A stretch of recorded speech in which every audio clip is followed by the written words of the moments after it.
Hello, I'm Jyotika. Welcome to Excelling Psychology. In today's class, I have with me two sample answers for SAQs on the topic of hormones and behavior.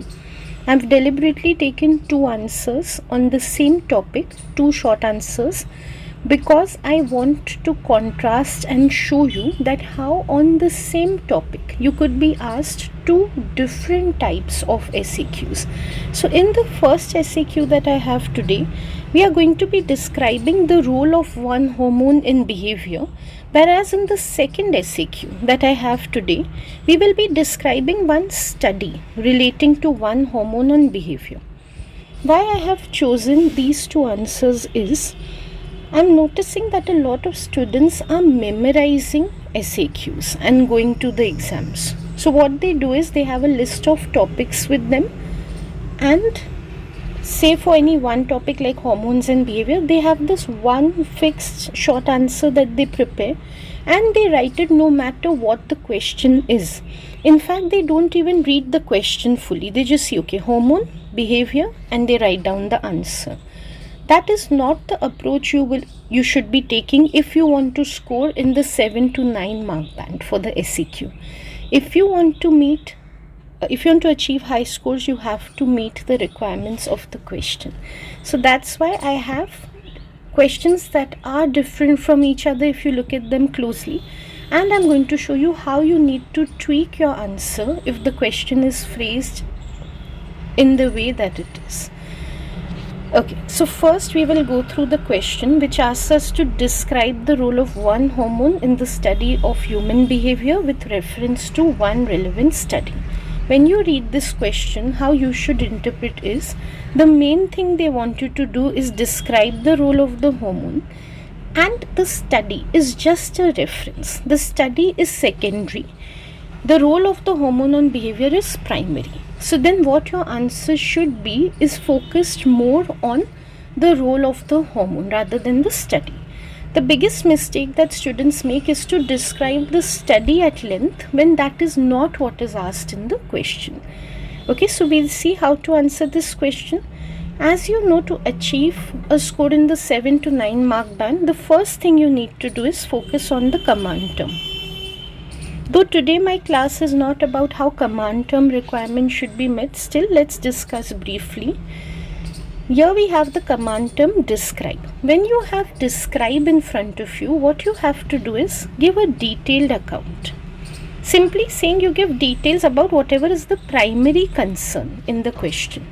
So you have to give good details, good length of an answer on how hormones affect behavior, and of course because they've said one.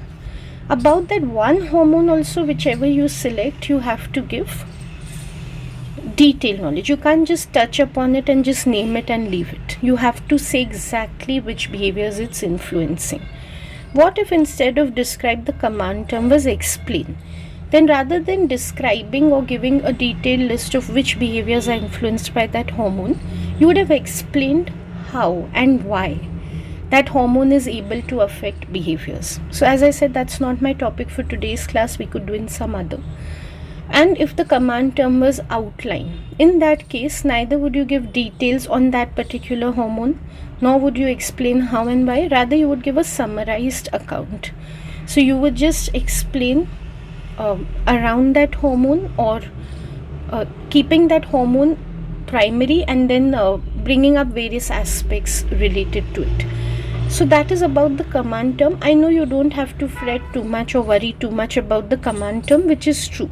Still, it is important to take note of it before writing your answer. Along with the command term only, you have to notice the emphasis on the one which is given here. Like they've said, describe the role of one hormone. You are not to exceed that. If instead of giving the role of one hormone, say you give the role of two. So say for example, you give the role of oxytocin, and then you follow that with say the role of testosterone. Whichever you write second, that will just not be credited by the examiner, which means that they will totally ignore whatever you've written second. So it's just going to be a waste of your time. Okay, so make sure you answer only about one hormone. As it is, an SAQ is expected to have a word count of around 250 to 400 words. If you're going to write about 2 hormones, you will end up dedicating a lot of word count to the second hormone, which will not even be marked, and in the process you'll be compromising on how much word count you can give to the actual one hormone which you are discussing. Okay, also, like I mentioned, you have to keep in mind that the study is secondary here. So when you begin the answer also, you must begin with what hormones are. See, you have to meet command term requirements, that's one. And second thing you have to do to score in the 7 to 9 mark band is show your knowledge and understanding. Say for example, if I begin with directly one hormone, so I just name the hormone and I say these are the behaviors it influences. It shows my knowledge for sure, but doesn't show my understanding. I know this is debated across examiners that do you need to explain generally what the concept is in an SAQ. Many of them believe you need to do that only in an ERQ. But I would say you should do that even in an SAQ. Understanding somewhere is related to explaining concepts, explaining terminology. So I believe that is where you should begin with ideally. But of course, you should not devote unnecessary time towards a general discussion when what is asked about is specifically one hormone. What I mean to say is, you should define what hormones are in general and how they influence human behavior. It makes for a good introduction, it shows your understanding, that is why. But of course, then quickly you should shift towards one hormone which is asked for in the question. Okay, so you can see there's just 2 sentences on what hormones generally are, and this answer then quickly shifts to oxytocin. So that is how you can meet the second criterion, which is showing your knowledge and understanding. So to begin with, hormones are chemicals which are produced by endocrine glands and released into the bloodstream. All this, chemicals, endocrine glands, bloodstream, these are good terminology that is being used in the answer, so it makes for good knowledge and understanding. One more thing I would like to point out here is never use casual or informal language. So some students would say that hormones are chemicals released in the body and they flow in the body. Use correct terms. What do you mean by flow in the body? How would they flow? So they flow into the bloodstream, something like that. So make sure you're learning well from whichever reference book you're using, and make sure to use those terms in the answer. Don't write the answer as if you're speaking to a friend. Okay, and then through the medium of blood they reach different organs and tissues from where they control bodily functions and behaviors. The question is about how hormones influence human behavior. So this is how I've drawn the link. In just 2 sentences, I've explained how they are chemicals that are flowing through blood and then reaching various parts of the body to influence behavior. That shows good understanding. Then, keeping in mind that only one hormone is asked for, I come to the next paragraph where I start discussing the hormone of my choice, oxytocin. You're free to take any. When they say one hormone, that means whichever hormone you want to take up, you can. Other popular choices are, like I mentioned earlier, testosterone, estrogen.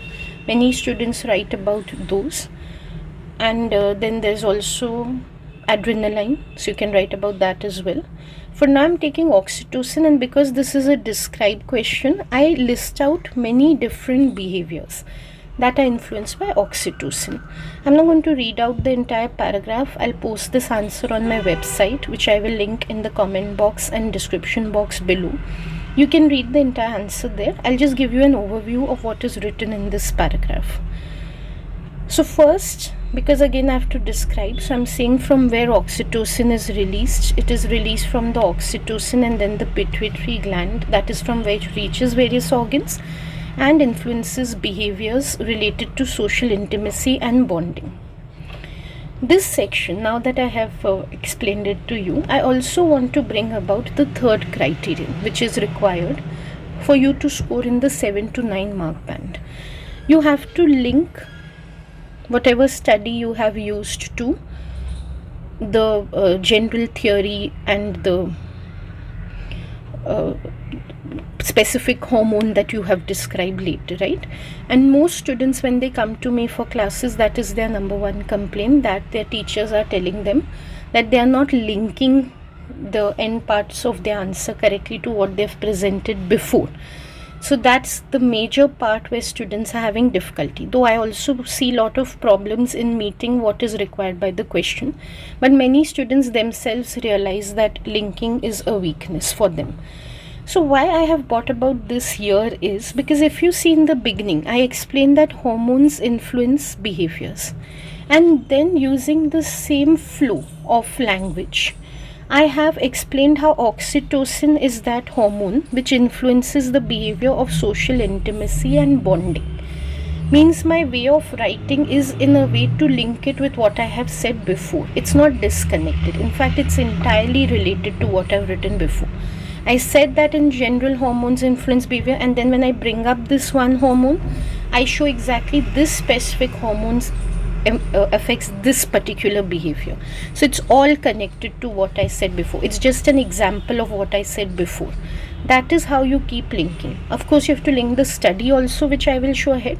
But in general, you should have this mindset when you're writing that I must keep everything in the answer related with each other. The answer should be like a big chain of points that starts from one place, the introduction, and ends at the conclusion, with no links missing in between.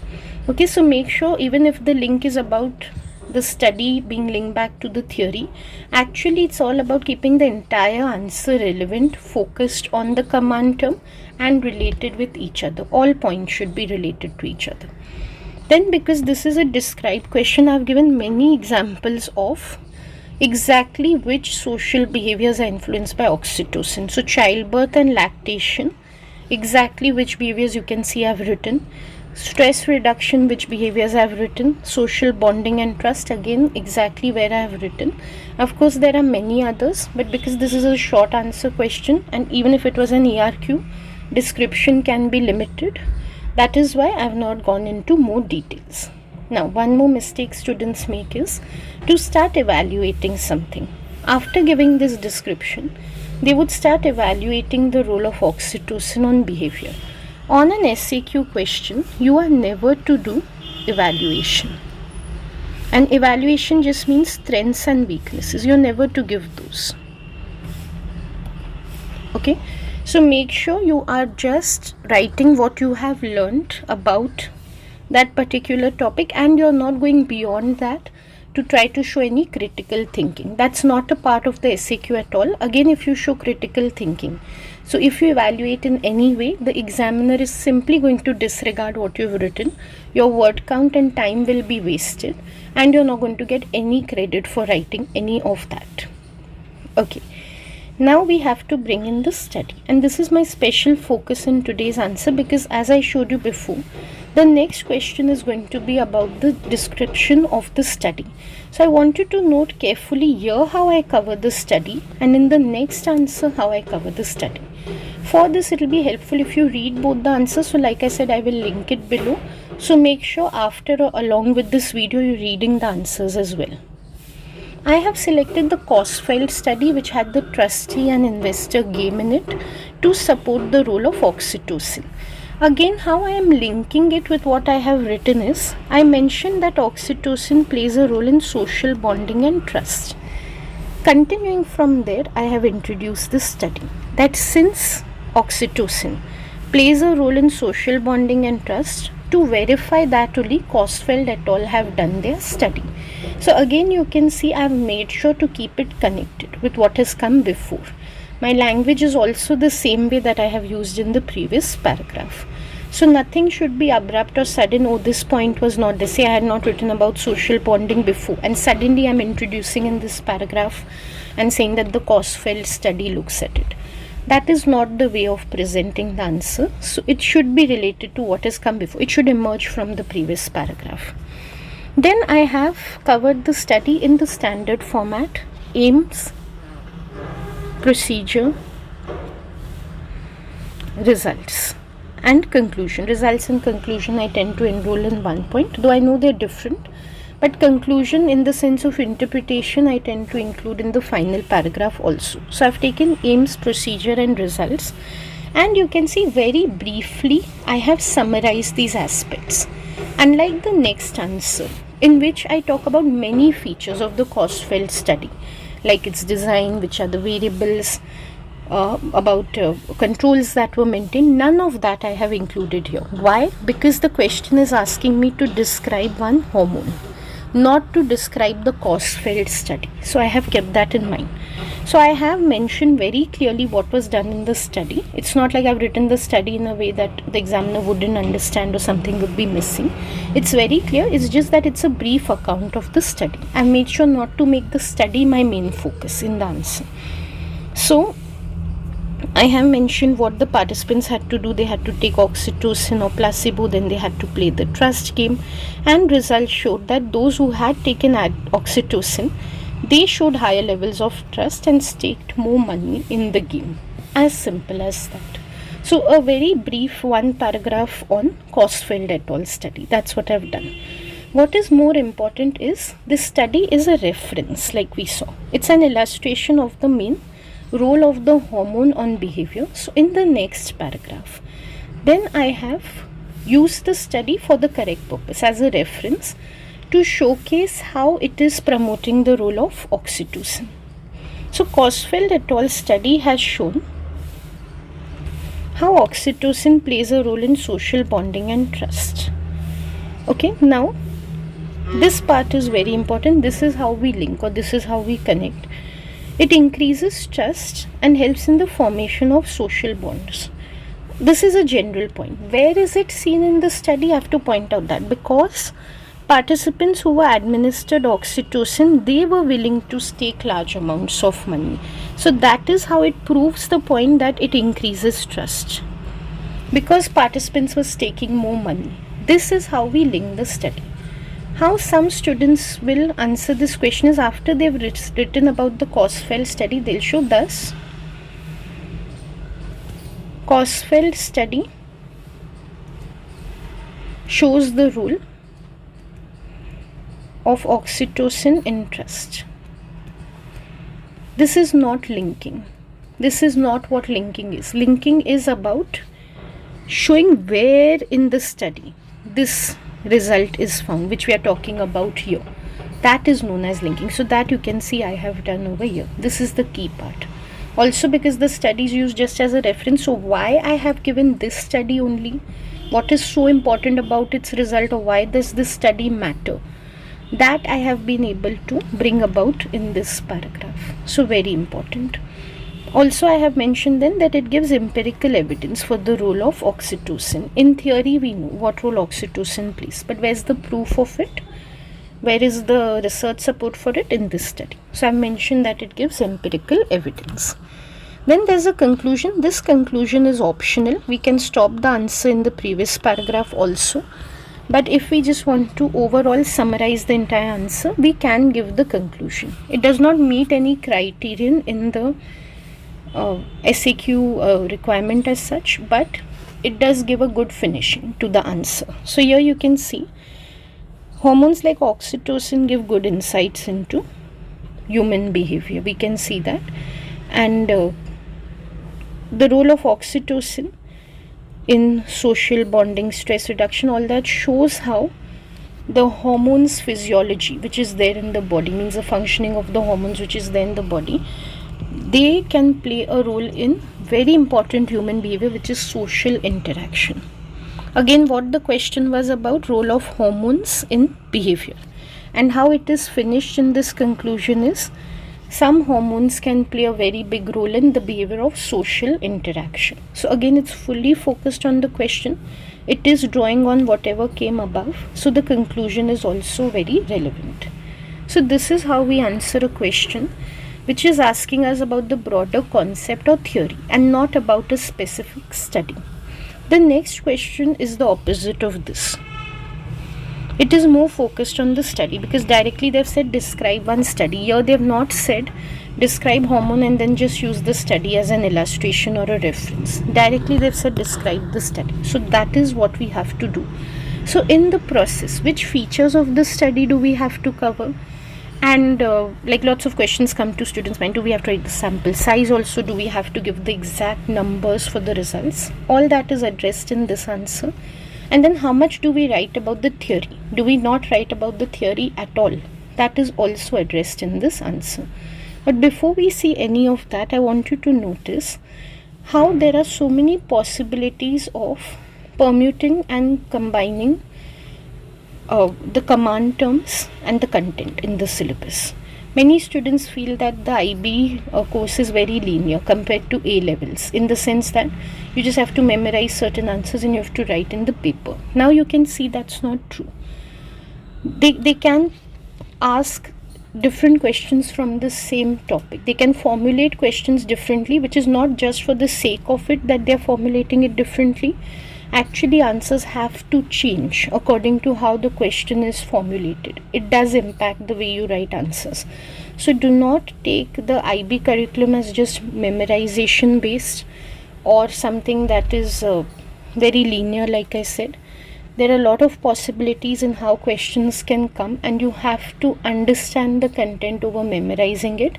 If you want to score in the high mark band, if you're going to give very formulaic answers, like just memorize and give them, in that case you will get some base marks, like you'll get 5, 6, but you won't be able to go beyond that in a 9 mark answer. If you want to score well, you have to, again, like in any other board, any other course, do a lot of answer writing practice, understand exam requirements, and be focused on how to answer in the examination. Only then you can score well. Okay, so the first thing is, if they're asking us to describe a study, how much of the theory do we give? You can see literally I've given only one paragraph, that also very small one, in which I've given the general definition of hormones. I have named oxytocin because it's one hormone, so I need to make it clear which is that hormone. I need to answer the question directly, not keep the examiner guessing. What some students do is they'll keep on describing the study, they're not naming the hormone only. Then in the study somewhere where it's mentioned, oh, people were administered oxytocin, there indirectly it's understood, oh, the study in this answer is about oxytocin. So it shouldn't be that way. In the beginning only you should make it clear which hormone you are bringing up for this short answer. And not only, like, you can make it clear at that point, you don't need to just name in this answer I will be writing about oxytocin. You can define a little bit about oxytocin. So in the process you end up describing it also, and you answer the requirement of the question. So both your works are done in the beginning. Okay, so one hormone is oxytocin, and here you can see, unlike in the previous answer where I had given deep description of each of these behaviors, like how it plays a role in childbirth, breastfeeding, stress reduction, here I have done none of that. I have just named these behaviors which it is influencing, for the same reason again that I am not to describe oxytocin in behavior here. So I have just briefly mentioned it. This is the only importance we need to give oxytocin in general in this type of answer. Most of the answer needs to be dedicated to the study. So from the next paragraph onwards, we are totally getting into the Cosfeld et al. Study. Now let's see which features of the study we need to cover. When we have to decide which features of the study to cover, we'll have to consider which type of study it is. Cosfeld et al. Is a true experiment. So accordingly, whichever features are important in a true experiment, I need to bring about those. But I also have to avoid the mistake of making the answer about research methods. What some students will do, they will start pointing out, this is the IV, this is the DV, this is the experimental design, in a way that they would illustrate how true experiment works. That is not how you have to answer. You have to bring about all these features, but you don't have to give them list-wise. You have to give them with the focus that this study is talking about how oxytocin plays a role, not that this study has to prove what a true experiment is. So which features you need to mention is the independent variable, the design, random allocation.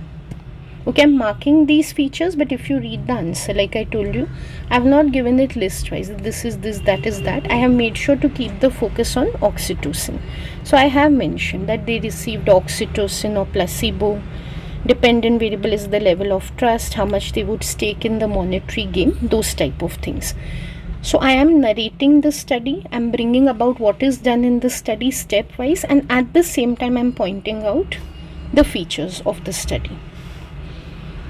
Okay, then in the sample, the main question that comes is yearly that do we have to remember the sample size, the exact number of participants? No. The mark schemes explicitly tell us that we do not have to remember how many participants are there. We just have to give a brief overview of the sample, how much we know about the sampling technique, and a rough idea of who was there in the sample.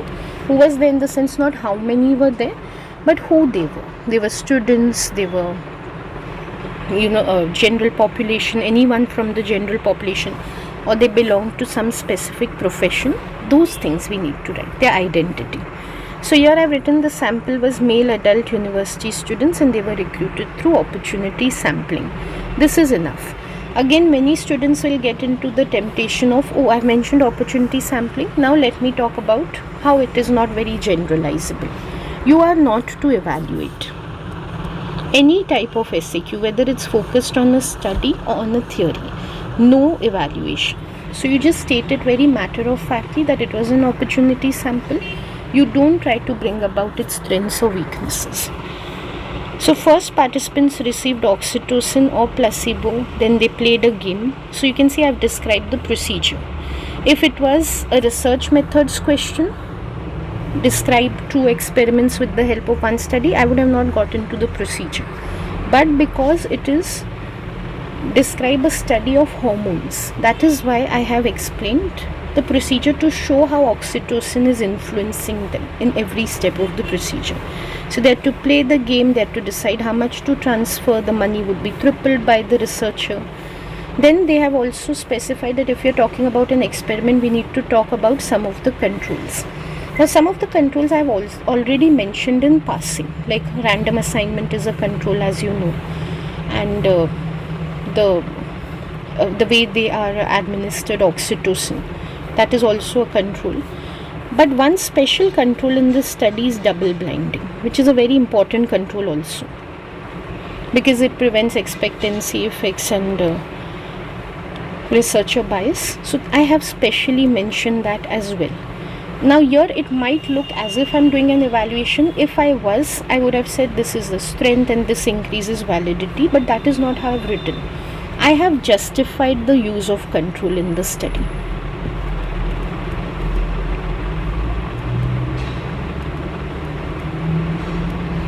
So I have not brought about that expectancy effects and researcher bias are controlled in the sense of validity. I have brought it about in the sense of this is why control was maintained. Because if we just express controls anywhere in the paper without justifying them, then it's just like naming without perhaps understanding. And we've seen knowledge and understanding is very important to demonstrate in the answer. So if I just say this was a control double blinding, but I don't say why it was maintained, in that case my understanding does not show. So always controls must be given with justification. That is why I've given it this way. Now some students would feel this is unnecessary, too many features are being given by no reasons. Just go through the mark schemes carefully. I know in many textbooks and online guides they don't tell you which features you have to cover in description and you follow the AIM procedure format. But if you see the mark schemes, which is of course the best reference because that is how they are going to score you, we'll see clearly they have mentioned you have to give a range of features. And they have given as examples of course, but these are the possible issues, the features which they are expecting you to cover, which I have covered over here, like material, controls, sample. So they do expect you to give these things. Okay, material is also specified. Now material I have already written, it would become too repetitive if I was to separately list out the material, and as I am bringing about again and again, this is not a research methods answer. So again I have not listed out the material separately. In the answer itself you can see there is a mention of oxytocin, placebo, real monetary stakes. Of course that is the material which is being used in the study. So implicitly I have covered the feature of material in the study in my answer, so I haven't repeated. Then I have spoken very briefly in one sentence about data analysis, what calculation the researchers did. Then finally I've brought about the results, and the results definitely showed that oxytocin administration did increase how much players were willing to stake, how much the trustees were willing to stake towards the investors were willing to stake towards the trustees. So that I have brought about here.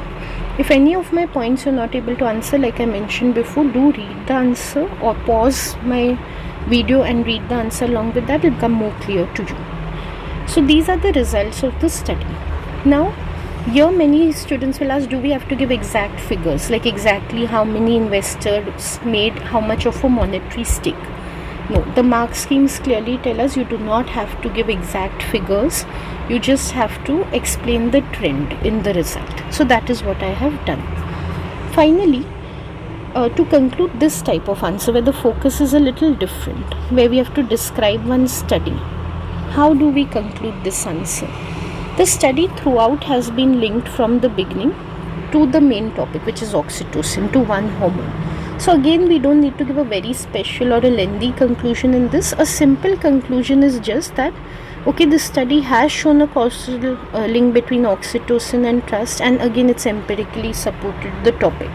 It is a restatement of sorts, just in different words, again to bring about a reminder that yes, this study was all about the role of oxytocin on behavior. So that's it, one very simple conclusion which links back to where we began from. That's all. In a describe a study type of answer, in fact, because you've given so many details of the study, you don't need to have like even a short separate paragraph dedicated to linking the study with the theory, because the focus is the study, not the theory. So if you give a paragraph like that, it will become like it look more like the answer is focused on the theory. The theory is being given way too much importance compared to the study. So that is not how it should be brought about. Okay, so these were two separate answers, you can see, on the same topic, but the answers were so different from each other, the focus was so different. That is known as correct answering. That is a grade 7 type of answering when it comes to SAQs. Giving the answers in a way that is required by the question. You can see even the word count is very similar for both the answers, but the answers are not overlapping in any way.